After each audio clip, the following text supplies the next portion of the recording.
गोपाळातल्या त्या गवळणी भगवान परमात्म्याला विनवतायत, देवा आता आमची वस्त्र दे, आमचे सासू सासरे घरी वाट बघतात, आमचे पती घरी वाट बघतात आणि आम्ही जर उशिरा गेलो तर आम्हाला काय होईल, आमच्या घरातले सासू सासरे आम्हाला सगळे सासूरवास करतील रे देवा. नाही, जे करायचे ते पटकन, म्हणजे भगवान परमात्मा जो काही होता, आता भगवान परमात्म्याने ही गवळणींची जी काही वस्त्र जी काही घेतली ना, त्या टाइमाला भगवान श्रीकृष्ण परमात्म्याचं वय फक्त 3-4 वर्षाचं होतं. लक्षात ठेवा, आमचे काही काही कीर्तन काही वर्णन करतात, पण हे चरित्र जे काही केलं हे रांगता गोधडी राखीत आहे. 3-4 वर्षाच्या बाळांना आई जर आंघोळीला गेली, कपडे पळवले, फरक पडत नाही का, ते छोटस लेकरू असतं, तसं कृष्ण सुद्धा छोटा होता नाही का. म्हणून गोकुळातल्या गवळणी भगवान श्रीकृष्ण परमात्म्याने त्यांच्या मनातली इच्छा पूर्ण करण्याकरता आणि त्यांची भूक भागवण्याकरता भगवान परमात्मा हा त्यांच्याकरता गोकुळामध्ये भगवान श्रीकृष्ण परमात्म्याच्या अवताराला आलेला आहे. तुकोबराय म्हणतात, देवा तुझ्या अवताराचं मी काय वर्णन करावं, माझा भगवान परमात्मा असा आहे, आपल्या भक्तासाठी कोठे न दिसे पाहता कुणी घाली वंचिता, मनापासून त्याला हात मारा, कुठून कसा काय प्रगट होईल सांगता येणार नाही. ज्या वेळेला पांडव वनवासामध्ये होते, पांडव वनवासामध्ये असताना धर्मराज एक दिवस अतिशय डोक्याला हात लावून चिंतेमध्ये बसले होते. भीम दादा तिथे आला, सकाळी सकाळी म्हटला, काय रे दादा काय झालं, म्हटला असा डोक्याला हात लावून का बसलास, कुणी खेळायला भेटलं नाही वाटतं म्हटले. धर्मराजे म्हटले, तसं नाही रे भीमा, अरे झुंजूर मास आता संपत आलाय, आपण दरवर्षी महिनाभर आपल्या घरी भगवान श्रीकृष्ण परमात्म्याला ठेवतो आणि त्याला आपल्या घरी महिनाभर जेवण घालतो, पण झुंजूर मासाचा उद्या शेवटचा दिवस आहे आणि हा आपला झुंजूर मासाचा सगळा महिना वनामध्ये गेल्यामुळे आपल्याला देवाला काही झुंजूर मासाचं जेवण देता आलं नाही, त्याच्यामुळे जरा मला उदासीनता वाटते. भीमाने सांगितलं, एवढाच प्रश्न आहे, म्हटले हो, उद्याच्या उद्या देवाला इथं आणायचंय, म्हटले हो. भीमानं सांगितलं, तुम्ही फक्त स्वयंपाकाची तयारी करा, स्वयंपाकाला लागा, किती वाजता आणायचं तेवढं सांगा. धर्मराजाने सांगितलं, झुंजूर मासाचा असं आहे, त्याचा काही पथ्य आहेत, काही नियम आहेत. सकाळी 9 वाजायच्या आत पिठलं भाकरी पुरणपोळीचा स्वयंपाक झुंजूर मासाचा असतो आणि 9 वाजायच्या आत देव आपल्याकडे जेवले तरच ते देवाला पोहोचणार, नाहीतर मला आई वर्षभर मनामध्ये वाईट वाटणार का देव झुंजून मासाचा आपल्या घरी जेवला नाही. भीमदादाने सांगितलं टेन्शन घेऊ नको, तू फक्त द्रौपदीला स्वयंपाक बनवायला सांग, देवाला आणायची जबाबदारी माझ्याकडे. धर्मराजा म्हणतात भीमा तुला वेळ लागले का? अरे देवाला हस्तिनापुरातून इथपर्यंत यायला कमीत कमी 3-4 दिवस लागतील. आपल्याकडे फक्त उद्याचा दिवस म्हणजे सकाळी 9 वाजेपर्यंतचा टाइम आपल्याकडे आहे. कसं काय शक्य होणार? तुम्हाला काय करायचंय? धर्मराजे गेले, द्रौपदीला सांगितलं उद्या 9 वाजायच्या आत भगवान परमात्मा आपल्याकडे जेवायला येणार आहे. द्रौपदीचंही भगवान परमात्म्यावर विशेष प्रेम असल्यामुळे आनंदाने ती पहाटी सुटली, तिनं स्वयंपाकाची तयारी केली. 9 वाजता देवाला जेवण द्यायचंय म्हणून 8 वाजता धर्मराजे भीमाच्या रूमकडे गेले. भीम देवाला आणायला गेलाय का नाही हे बघण्याकरता धर्मराजे गेले. बघतो तर काय, अगदी 8 वाजता भीम त्याच्या रूम मध्ये असा घोरत पडला होता.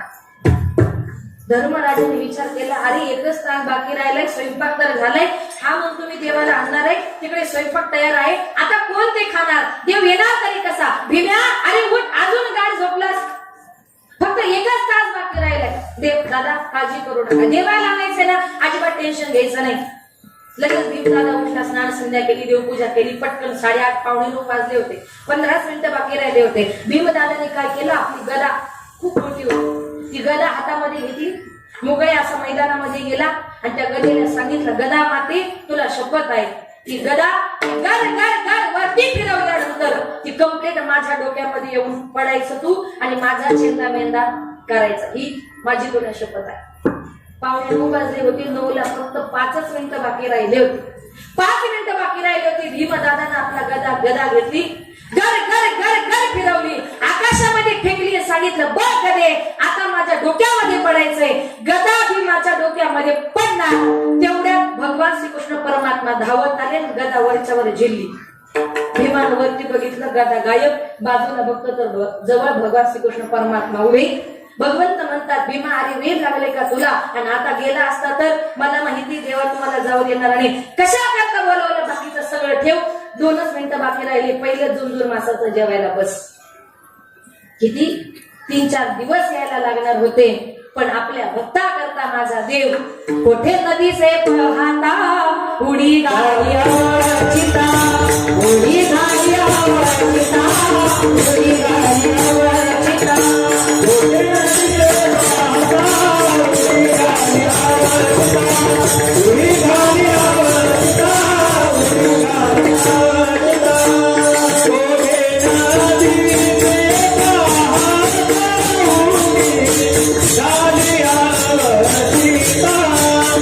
उडी घाली आवडचिता,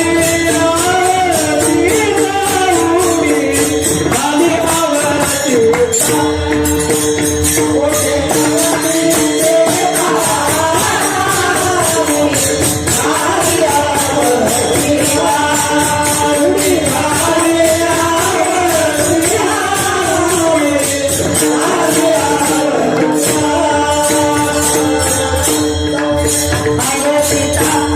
कोठे नदीचे पाहता उडी घाली ओचिता.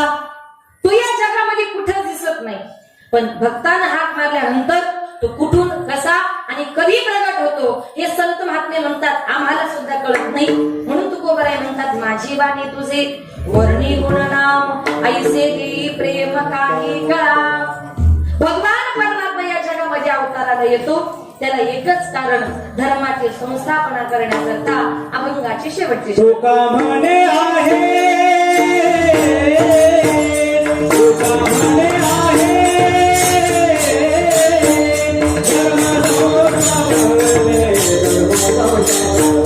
तुका म्हणे आहे,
प्रेम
काही केला नारायणे अवतार. तुकोबरे म्हणतात धर्माची स्थापना करण्याकरता नारायण भगवान परमात्म्याने या जगामध्ये हा वेगवेगळ्या प्रकारचे अवतार माझ्या भगवान परमात्म्याने धारण केलेले आहेत. म्हणून आपला जसा भाव तसा देव हा आपल्या भक्ताकरता या जगामध्ये प्रगट झाल्याशिवाय राहणार नाही. म्हणून संत महात्मे म्हणतात आम्ही तुम्हाला घाई करतोय, संत संग धरा तुम्ही हरी भजन करा. एवढी घाई आम्ही तुम्हाला कशा करता करतोय? आम्ही जे तुम्हाला सांगतोय ना याच्यामध्ये तुमचं माझं प्रत्येकाचं कल्याण आहे. आणि संत महात्मा जो सल्ला देतात ना तो आपण घेतला पाहिजे. जगातल्या लोकांचे फुकटचे सल्ले घ्यायचे नाही. जरी लोकांनी काही सांगू द्या पण ऐकावे जनाचन करावे म्हणाचे. लोकांनी काही सांगू द्या. एक दिवस एका गावात एका माणसाला खोकला येत होता. 2 महिने झाले, 3 महिने झाले त्याचा खोकलाच बरा होत नाही. जेवायला बसला की खोकला, पाणी प्यायला लागला की खोकला, झोपला तरी खोकला. 2-3 महिने झाले पण त्याचा खोकलाच काही कमी होईना. खोकून खोकून त्याची बिचाऱ्याची तब्येत एकदम जाड होती पण तो बिचारा एकदम पातळ झाला. त्याचा मित्र त्याला भेटला. म्हटला काय रे अचानक तब्येतीला काय केलं? म्हटलं अरे 2-3 महिने झाले इतका खोकला खोकून खोकून म्हटलं माझी तब्येत बारीक झाली. म्हटला उपाय, म्हटला लाखो रुपये घातले पण माझा खोकलाच बरा होत नाही. म्हटला आणि तुला लाख रुपये घालायची गरज काय होती? माझ्याकडे यायचं मी तुला औषध सांगितलं असतं. म्हटलं असेल औषध सांग तरी. म्हटलं अतिशय कमी किमतीत. अरे पटकन सांग. म्हटला खोकून खोकून माझी जीव जायची बारी आली. तो म्हटला असं कर, तुला खोकलाच घालायचा आहे ना तू असं कर. म्हटलं दारू पी. दारू पिल्यावर म्हटलं खोकला जातो. म्हटलं खरंच जातो. कुणी प्रयोग करू नका, खरंच जातो. म्हटलं तो म्हटलं तुला कसं काय अनुभव आहे? म्हटलं अरे मी तिचा 100% अनुभव घेतला. म्हटला कसा काय? तो म्हटला अरे मी रात्रंदिवस पितो आणि तिच्यामुळे म्हटलं माझा मोठा बंगला गेला, गाडी गेली, बायको मुलं मला सगळे सोडून गेले आणि तुला खोकला तर किरकोळ आहे. लोक काय सल्ले देतील सांगता येणार नाही. तुकोबरे म्हणतात लोकांचा फुकटचा सल्ला घ्यायचा नाही. सल्ला घ्यायचा तो आमचा एकच करा, विठ्ठल विठ्ठल म्हणावे वेळा. हा सुख सोहळा स्वर्गी नाही. एकदा सगळ्यांनी मोठ्या प्रेमाने हाताने टाळी आणि मुखाने परमेश्वराचं नामचिंतन विठोबा रखुमाई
इकडे बघू नका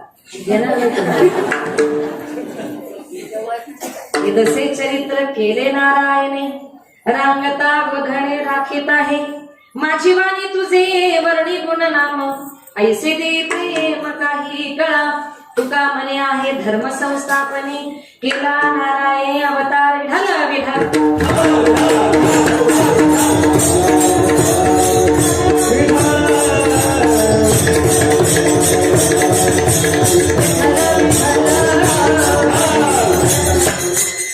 आता उरलेल्या वेळेमध्ये सगळ्यांना पाठे चरित्राचे उच्चार आले केले देवे गोकुळी भगवान कृष्ण रांगता गोधणे राखीत आहे रांगत असताना माझ्या भगवान परमात्म्यानं काय केलं तर रांगत असताना भगवान परमात्म्यानं आपले काही मित्र जमा केले सांगितलं बाबांनो आपण गोकुळामध्ये जन्म घेतलाय घरामध्ये बसण्याकरता नाही चला सगळ्यांनी म्हटले कामाला लागा काम करायचं म्हटले देवा काय देवाने सांगितलं चला आपल्याला चोऱ्या करायला यायचे आपलं काम काय आहे चोऱ्या करण्यात आता देवाची चोरी म्हणजे आपल्यासारखी नव्हती कोणाची चैन मारायची कोणाची गंठण मारायची कोणाचा गळा दाबायचा कोणाचा गळा कापायचा देव चोरी करायचा पण देवाची चोरी वेगळी होती सगळ्या गोपाळांना बरोबर घेतलं सुधाम्या श्रीधाम्या पेंड्या सगळ्यांनी चला म्हटले काय चला म्हटले चोरी करायची सगळे गोपाळ भगवान श्रीकृष्ण परमात्मा एका गवळणीच्या घराच्या बाहेर जाऊन थांबले भगवंतांनी सांगितलं आपल्याला त्या घरामध्ये चोरी करायची गोपाळांनी सांगितलं देवा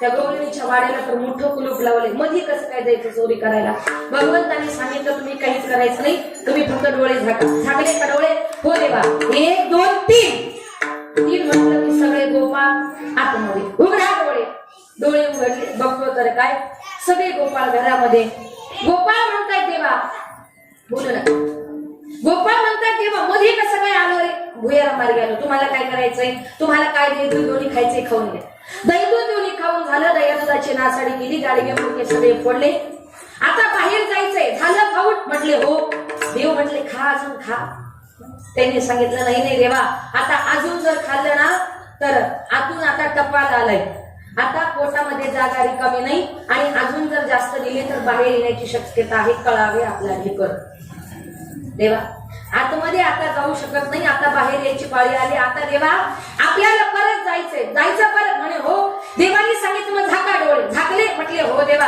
1 2 3 म्हटले की परत सगळे गोपाळ बाहेर गोपाळाने विचार केला, सोपी आयडिया. त्याच्यात तो पेंड्या होता, पेंड्या. त्याने विचार केला, अरे या देवाकडे नेमकी जादू तरी काय आहे? डोळे झाकले का आत, डोळे झाकले का बाहेर? आपण सुद्धा कृष्णाची आयडिया माहिती करून घ्यायला पाहिजे. कारण का, पुढे जर आपल्याला जर लागलं तर आणि पुढे जर स्वतंत्र पक्ष निर्माण करावा लागला तर आपल्यालाही आयडिया माहिती करून घेतली पाहिजे, नाही का? त्या टाइमाला दुसऱ्या ठिकाणी चोरी करायला गेले आणि पेंड्याने सांगितलं, देवा ते परत एकदा कर, कारण त्याला बघून घ्यायचं होतं ना देव काय करतो ते. देवा परत एकदा कर, कसं आतमध्ये नेलं कसं बाहेर आणलं. देवा खूप मजा आली, परत एकदा करायची. देवाच्या लक्षात आलं याचा डाव, पण देवाने ठरवलं आपण पेंड्याची हौस पूर्ण करायची. परत घरात जायचं का? म्हटले हो देवा. देवाने सांगितलं, झाका डोळे. झाकले सगळ्यांनी प्रामाणिकपणे. म्हटले हो. पेंड्याने झाकले. आतमध्ये जायचं होतं. 1 2 3 गेले आतमध्ये, डोळे उघडले. पेंड्याने सांगितलं, देवा आता लगेच बाहेर निघायचंय. पण पेंड्यानं ठरवलं आता जाताना मात्र देवाची आयडिया माहिती करून घ्यायची. झाकले का डोळे? म्हटले हो. नीट झाका म्हटले. पण पेंड्यानं डोळे झाकताना असे म्हटले. त्याला बघायचं होतं ना देव काय आयडिया करतो ते. त्यानं अर्धे डोळे झाकले. देव म्हटले 1 2 3 सगळे गोपाळ बाहेर. आणि याला अर्धे डोळे झाकल्यामुळे हा अर्धा आहे, अर्धा आत ना अर्धा बाहेर असा टांगला. आता टांगल्याबरोबर तो आरडाओरडा करायला लागला. त्याच्या आरडाओरडा केल्याने गवळणी उठल्या. आता चोर, साप, विंचू आणि ओढाळ जनावर जर शेतामध्ये भेटल्यानंतर, चोर जर आपल्या घरामध्ये भेटला तर लोक म्हणतात का बरं झालं चोरी करायला आला, थांब तुझी आरती करू. किती मारतात हो त्याला. तसं त्या गवळणींनी जे पेंड्याला मारायला सुरुवात केली. पेंड्या म्हणतोय, देवा अरे मी तुला फसवायला गेलो पण मीच फसलोय रे देवा. आता असं करणार नाही. तू एकदा नाही मला 4 महिने चातुर्मास सांग डोळे झाकायला, मी झाकीन. पण देवा आता माझी सुटका कर. आणि मग अशा पद्धतीनं भगवान परमात्म्यानं त्या वाड्यातून पेंड्याची कशी तरी सुटका केली. अशा प्रकारे रांगत असताना भगवान परमात्मा गोकुळामध्ये चोरा करायचा. चोरी करण्याकरता एका गवळणीच्या घरामध्ये गेला. गवळणीच्या घरामध्ये गेल्यानंतर माझ्या भगवान परमात्म्यानं हे रांगत असताना त्यानं चोऱ्या केल्यावर का, कारण का हा ब्रह्मविधीचा जगता. तो कधी छोटा होईल कधी मोठा होईल सांगता येणार नाही. असा कसा देवाचा देव ठगडा देव येता काया देवरा. असा कसा देवाचा देव ठगडा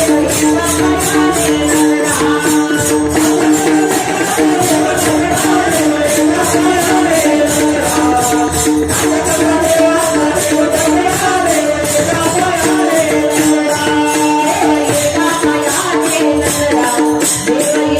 काया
म्हणजे रांगत असताना तो जायचा नाही का, तिथं दही दूध घेऊन तो नाश करायचा, गोपाळांना घेऊन जायचा. एक दिवस भगवान परमात्मा एका गवळणीच्या घरामध्ये गेले.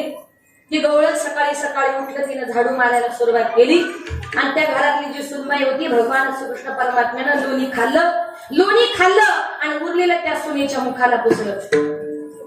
काय यशोदी तुझा मुलगा काय करतो, दही दूध लोणी घेतो आणि तो आमच्या सुनेच्या मुखाला पुसतो. तेवढ्याच सासूबाईनं पाहिलं, म्हटली काय ग चोरटी मांजर कुठली, लाज वाटत नाही तुला, लोणी चोरून खातील कृष्णाचं नाव घेते. हे कृष्णानं ऐकलं. कृष्ण म्हटलं थांब, उद्या तुझाच बेत बघतो सासूला. दुसऱ्या दिवशी भगवान श्रीकृष्ण परमात्मा उठले, त्याच गवळणीच्या घरामध्ये गेले की सासूबाई झाडू मारत होती. भगवंत गेले, दही दूध देऊन खाल्लं, उरलेलं सगळं सुने सासूबाईच्या तोंडाला लावलं आणि पळाला. तेवढ्याच सुनबाई उठली, बघतो तर काय दह्या दुधाचे मडके सगळे फोडलेले, सासूच्या तोंडाकडे बघतो तर सगळं दोन्ही तोंडाला. ती काहीच बोलली नाही. तिने एक आरसा घेतला आणि सासूला म्हणते, आत्याबाई तुमचं सुरीम तुम्ही पहा, सुंदर येते घ्या. आरशामध्ये तोंड दाखवलं, म्हणजे बाई मी नाही खाल्लं, त्याला वडानेच माझ्या तोंडाला लावलं. म्हणजे त्यांनी जर लावलं तर सोनेला खाल्लं म्हणतेस, आणि तुम्ही खाल्लं त्या टायमाला तुम्ही आमच्यावर आळ घेता. इतका श्रीकृष्ण परमात्मा गोकुळामध्ये असताना, घरामध्ये रांगत असताना भगवान श्रीकृष्ण परमात्मा तिथे खोड्या करायचा. मग त्याच्या खोड्या ऐकून ऐकून बरं का, एक दिवस गवळणी यशोदेकडे गेला. यशोदे तुझा कृष्ण किती खोड्या करतो ग, किती खोड्या करतो ग, किती चोऱ्या करतो. यशोदा म्हटली, अगं सांगा तरी माझा कृष्ण चोऱ्या कधी करतो. त्या म्हटल्या रात्रीच्या, कारण तो रात्रीचाच आहे. रात्री 12ला त्याचा जन्म झाला, रात्रीचाच येऊन चोऱ्या करतो. मग त्या टायमाला कृष्णाचं वय होतं फक्त 3 वर्षाचं बरं का. कृष्ण म्हणतो, आई ही गवळण खोटी बोलते का नाही. म्हटली कशी काय, बघ आई मी आहे, माझं वय आहे आता 2-3 वर्षाचं. मग रात्रीच्या टायमाला आई ही गवळण म्हणते का, मी रात्रीच्या टायमाला हिच्या घरी येतो.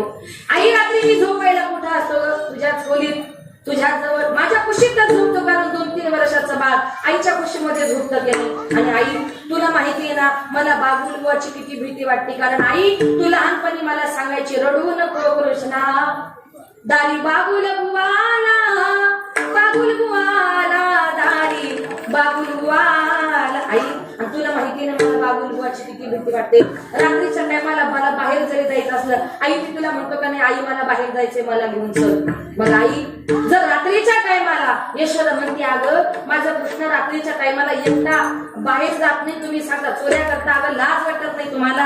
अगं माझा कृष्ण चोऱ्या करतच नाही, माझं बाळ किती छोट आहे. बाळचा गुण गुणाचे ताने गेला, विठ्ठल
तुमची एवढी जरी खोटी गोकुळच्या नारी.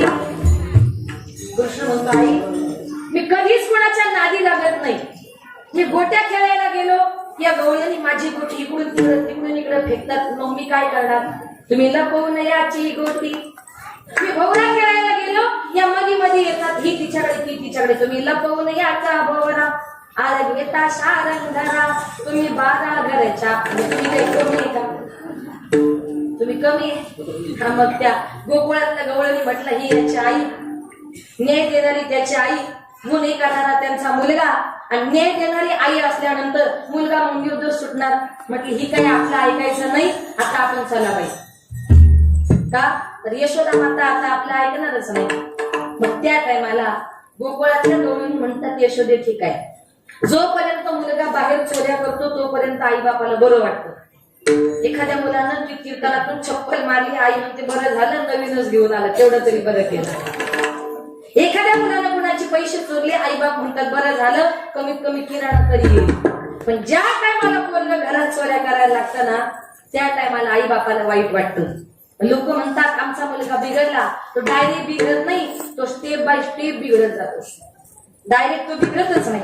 मग ज्या टायमाला घरातलीच बापाची चैन अंगठ्या नेऊन तो विकतो आणि मग त्या टायमाला बापाला कळतं का आमचा मुलगा आता बिघडला, तो बिघडत नाही. आपण चोरीला प्रोत्साहन देत असतो. गवळणी म्हणतात यशोदे बघ अंगावर येईल, लोकांच्या चोऱ्या करतो, तुला बरं वाटतंय ना, तू आता असं करतो त्याला घरामध्ये ठेव, बघ घरातही तो चोऱ्या करतो का नाही. कृष्णानं काय केलं, घरामध्ये चोऱ्या करतो म्हटल्यानंतर त्यानं ठरवलं गोपिकांचं म्हणणं खरं करून दाखवायचं. भगवान श्रीकृष्ण परमात्मा घरामध्ये राहू लागले, पण घरामध्ये असताना सुद्धा यशोदा माता दया दुधाचं घुसळण करायला लागली. सहा मध्ये मध्ये हात घालायचा, मध्ये मध्ये हात घालायचा, डेऱ्यात हात काय घालायचा, घरातले दया दुधाचे शिंके सुद्धा तो तोडायचा. शिंकेचं तोडितो, मडकेचं तोडितो, अनेक प्रकारचा खोड्या भगवान श्रीकृष्ण परमात्मा घरात असताना सुद्धा करायचा.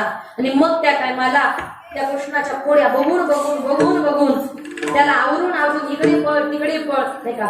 यशोदा माता म्हणते त्याला जर भरवायला जर गेले तर तो इतका रडतो इतका रडतो इतका रडतो, मध्ये मध्ये त्याचा दमच कोंडतो. दम कोंडल्यानंतर तो पुन्हा हसतो. त्याला म्हटलं काय झालं, नाही आई तुझी मजा करतो, मी कशाला रडू. अशा पद्धतीने झोपायला गेलो तर सगळ्या राजमंदिरामध्ये इकडे तिकडे पडतो, मला तो आवडतच नाही. अक्षरशः यशोदा माता सुद्धा त्याच्या पोळ्यांना कंटाळली होती. मग यशोदा माता घरामध्ये दया दुधाचं घुसळण जर करायला लागली, अरे हरे कृष्णा नको नको नको हात घालू तुझे, अरे हरे कृष्णा नको नको नको हात घालू तुझे, तुला कोणी न सांगते तुला कोणी न सांगते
सोप्याला दोरी बांधून ठेवतात. नाहीतर काय करतात, दाराला अशी उंच फळी लावतात का मुलगा बाहेर जाऊ नये म्हणून. काही ना काहीतरी उपाय करतात. कृष्णही तसाच करायचा.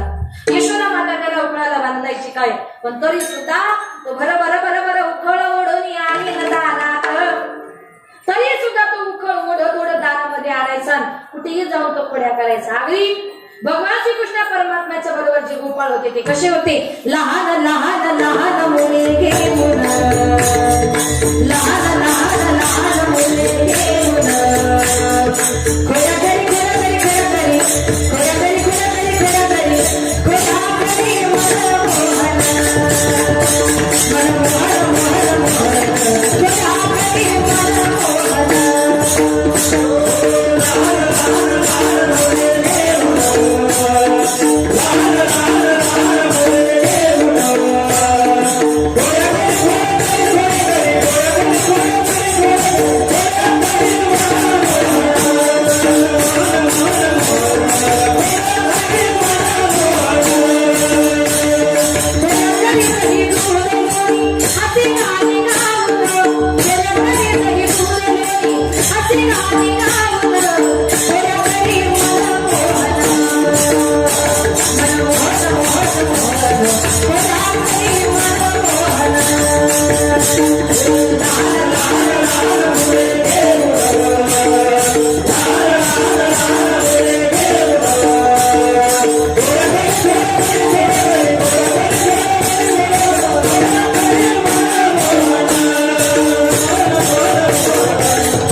त्याला आकळता त्याला सांभाळता एकच महिन्यामध्ये यशोदा मातेची तब्येत एकदम बारीक होऊन गेली.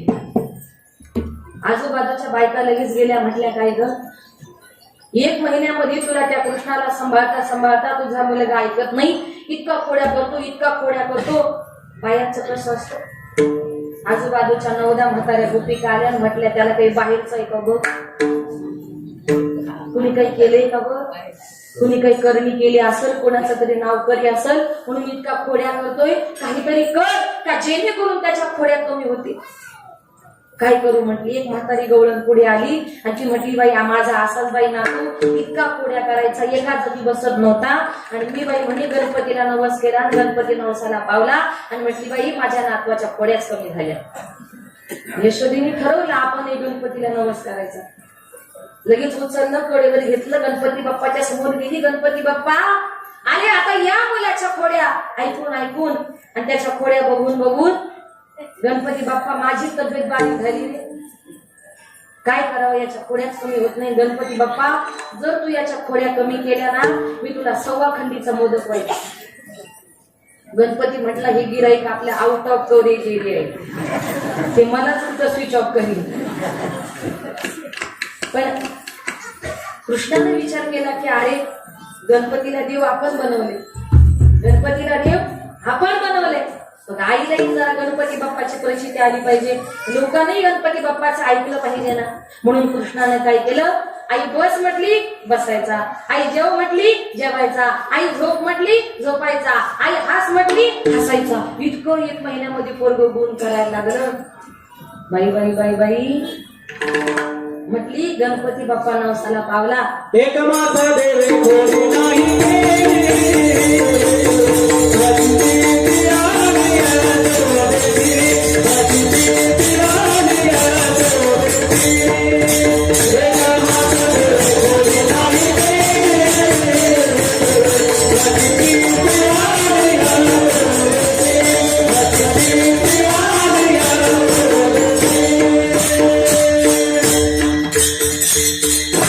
एक मास देवी खोडी नाही केली, प्रचिती आली यशोदेसी. 1 महिनाभर पोरग नुसतं टुळटुळ बघायचं, कुदू हसायचं, एका जागी बसायचं, वाटेल तेव्हा जेवायचं, वाटेल तेव्हा झोपायचं.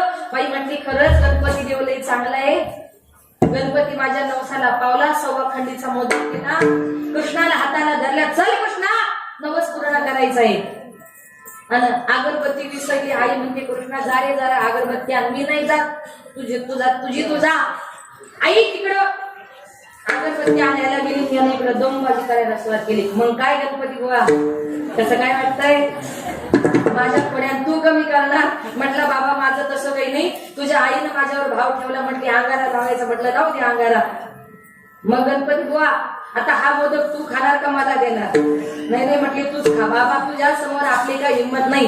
म्हटले मग तुला नाही खायचा म्हटले, बरोबर म्हटले मला. गणपती बाप्पानं एक एक मोदक घ्यावा, कृष्णाच्या तोंडामध्ये टाकावा. स्वाहा स्वाहा स्वाहा. मोदक संपले आणि मोदक संपल्याबरोबर गणपती बाप्पालाही गुळंकृत केलं. गणपती बाप्पालाही खाऊन टाकलं.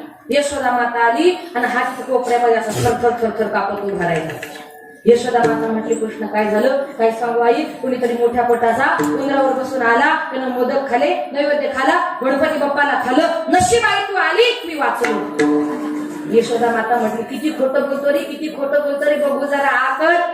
आ केल्याबरोबर अनंते ब्रह्मांड मुरली, अनंते ब्रह्मांड मुरली, अनंते ब्रह्मांड मुरली, अनंते ब्रह्मांड मुरली, अनंते ब्रह्मांड मुरली, अनंते ब्रह्मांड मुरली, अनंते ब्रह्मांड मुरली, अनंते ब्रह्मांड मुरली, अनंते ब्रह्मांड मुरली. हरि आवाज अनंते ब्रह्मांड मुरली, हरि आवाज हरि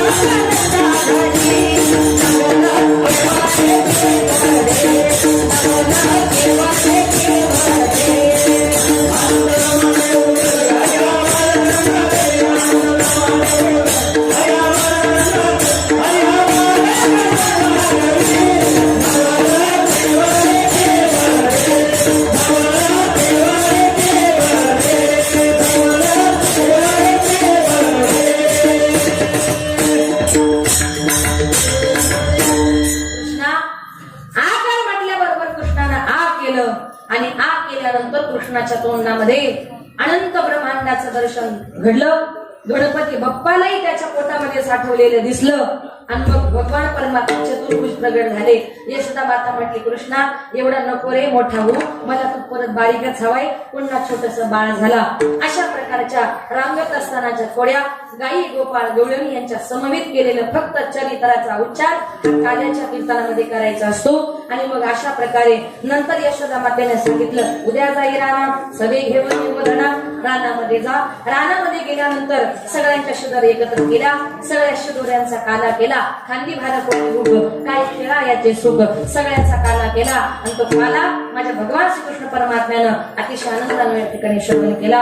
आज आपल्या गावामध्ये चालत असलेला हा बर.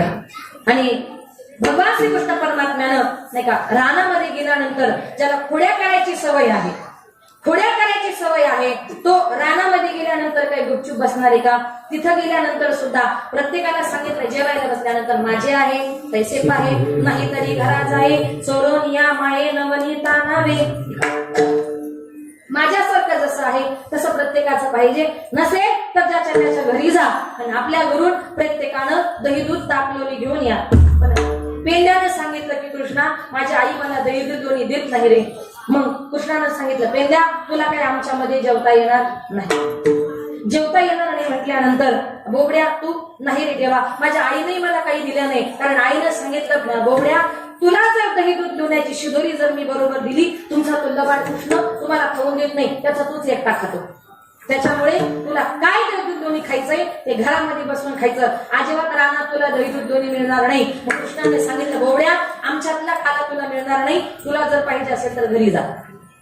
बोबड्या घरी गेला, धावत पडत, आई फार भूक लागली, फार भूक लागली, पटकन दही दूध दोन्ही दे.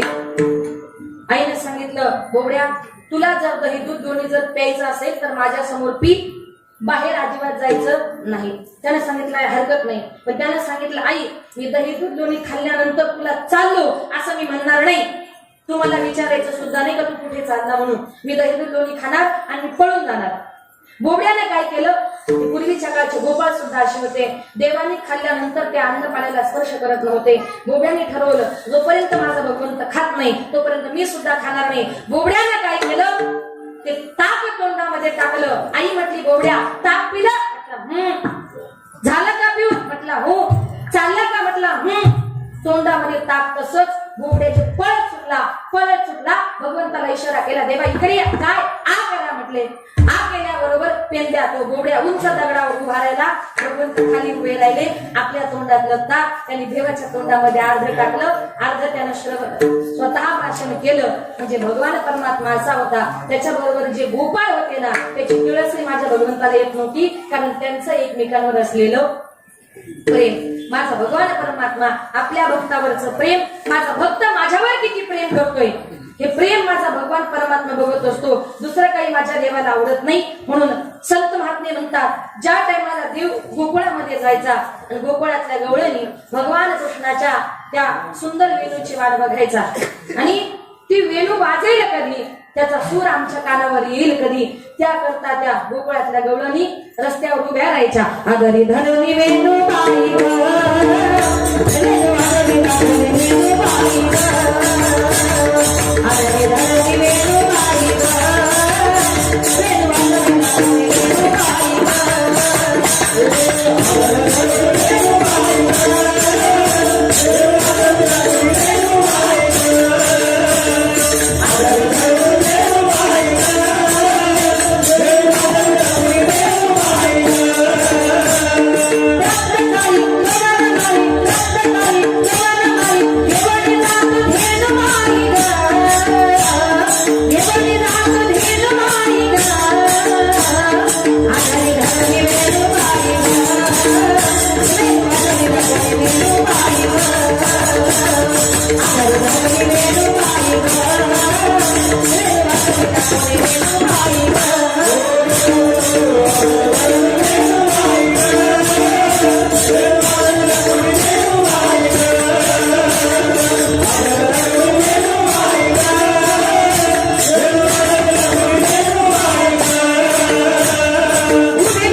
त्याच्या वेणूचा आवाज आमच्या कानावर पडेल कधी. म्हणून काय करायचा, भगवान परमात्म्याच्या वेणूचा आवाज आला की घरामध्ये भरलेली माठ नाणीमध्ये मोठी प्यायचं सांगायचं, सासूबाई पाणी संपलं आणि पाण्याला चाललो.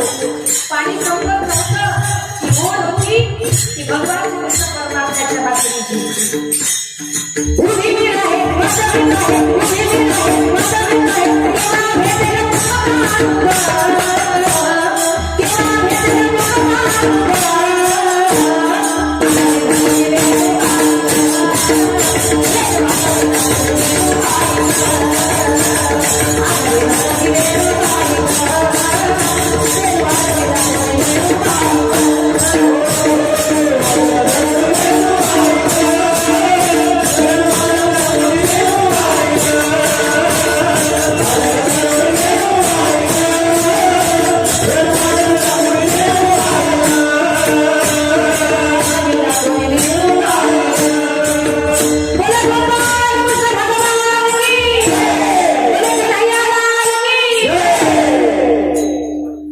आज या ठिकाणी आपल्या या श्री क्षेत्र सांडभोरवाडी या गावामध्ये चालत असलेला हा अखंड हरिनाम सप्ताहाचा कार्यक्रम आणि या सप्ताहातील आजची जी काही काल्याच्या कीर्तनाची सेवा आहे ही कीर्तन पुष्प गुंफण्याकरता माझ्याकडे आलं. मला वाटतं हे काल्याचं माझं 3रं-4थं कीर्तन असेल. 4थं काल्याचं कीर्तन आहे. तसे आपल्या गावात सप्त्याला वर्ष श्राद्धेला म्हणजे एकूण जवळजवळ 9-10 कीर्तन हे आपल्या सांडभोरवाडीतच झाले. पण सांडभोरवाडीचं गावातील तुमच्या सगळ्या ग्रामस्थांचं माझ्यावर आमच्या परिवारावर प्रेम का तुम्ही दरवर्षी आम्हाला या कार्यक्रमाकरता बोलवता. नाहीतर 2-3 वर्ष 2 वर्ष बोलवलं की कीर्तन लगेच कॅन्सल होतं. पण सांडभोरवाडीचं आणि माझं एक वेगळंच नातं निर्माण झालेलं आहे. अगदी सांडभोरवाडीत आलं की कुठेतरी माहेरी आल्यासारखं वाटतं, असं सुंदर वातावरण. संपूर्ण सप्ताह कमिटी आमचे आदरणीय अरुण भाऊ सांडभोर असतील. मी जवळजवळ सकाळी 7:45लाच आले, कारण काल दुपारी पाटोद्याला बीड जिल्ह्यात शेमारू मराठी बाणाचं शूटिंग होतं. तिथे 11 ते 1:15-2 पर्यंत कीर्तन केलं. तिथून रात्री नांदेडच्या पुढे गेलो 40 किलोमीटर आणि नांदेडहून रात्री 11:30 निघालो ते 7:45 सकाळी आपल्या गावात पोहोचले. रात्रभर प्रवास झाला. 9:45 भाऊ बळच उठवायला आले, ताई उठा कीर्तन सुरू करायचं. रात्रभर प्रवास झाला माझ्या मिस्टरांनी. 2 दिवस झाले कंटिन्यू त्यांची ड्रायव्हिंग चालू आहे. रात्रभर प्रवास करून या कार्यक्रमाकरता आलो. पण खरंच भगवान परमात्म्याच्या नामचिंतनाची एक ताकद आहे, एक महिमा आहे. उठले तेव्हा चक्कर येत होती. म्हटलं आज काल्याचं कीर्तन होतच नाही, पण उभं राहिलं की सगळा शेणभाग देवानं सगळा घालून टाकला. ही ताकद आहे भगवान परमात्म्याच्या नामचिंतनाची. आल्याबरोबर अरुण भाऊंच्याच घरी आमचे भाऊ असतील, आमच्या त्या 3 जणी वहिनी, ते 3 भाऊ अतिशय मनापासून सेवा करतात. सुंदरपैकी स्नानाची, नाश्ता, चहा पाण्याची सोय त्यांनी आमची केली. त्यांचेही मनपूर्वक आभार. आणि आजची जी काही ही सेवा आहे या कार्यक्रमाकरता ज्यांनी 2 तास मृदुंगाची सेवा दिली, ते मागच्या वर्षी होते, या वर्षी सुद्धा आपण आलात. खूप गोड, इतकी सुंदर सेवा दिली. काय बोलावं महाराज, सुंदर महाराजांच्या ज्यांनी 2 तास या ठिकाणी गायनाचं काम केलं. खरंच खूप गोड गायक आहे. महिला कीर्तनकाराच्या पाठीमागे गायचं म्हटल्यानंतर कंटिन्यू उंचच गावं लागतं. पण मी म्हणेल अरुण भाऊ, तुम्ही ग्रामस्थ मंडळी खरंच तुम्ही शोधून गायक आणलेत का आवाज इतका गोड, इतका कडक आहे. तुमचं भाग्य का 8 दिवस तुम्हाला त्यांचं गोड गायन आणि यांचा पक्वाद ऐकायला मिळतो, हे तुमचं भाग्य. गुणीजनांचे आभार. बाकीची टाळकरी मंडळी, वारकरी मंडळी, टाळकऱ्यांकडे एक काम असं थोडंसं नाचायचं, पण तुम्ही जरा लबाडी करता, तुम्ही नाचत नाही. असो आमच्या आदरणीय हरिभक्त परायण फराड महाराज, बाकीची टाळकरी इकडे महाराज असतील, काही नाचतात होते. फराड महाराज नाचू कीर्तनाचे रंगी ज्ञान दीप लावले, मोह आवरत नाही त्या माणसाला. अतिशय आनंदाचं वातावरण आहे. आमचा आवाज तुमच्यापर्यंत त्यांनी सुंदर गोड पोहोचवला. सृष्टी माझ्या दादांची मनपूर्वक आभार. तुम्ही दरवर्षीच असता, सृष्टी म्हणजे टेन्शन नाही. समोर बसलेल्या माझ्या सगळ्या माता भगिनी असेल, पुरुष वर्ग असेल, आपण सर्वजण या ठिकाणी आलात. या कार्यक्रमाची शोभा वाढवली. इकडे बसलेली संप्रदायातील राजकीय धार्मिक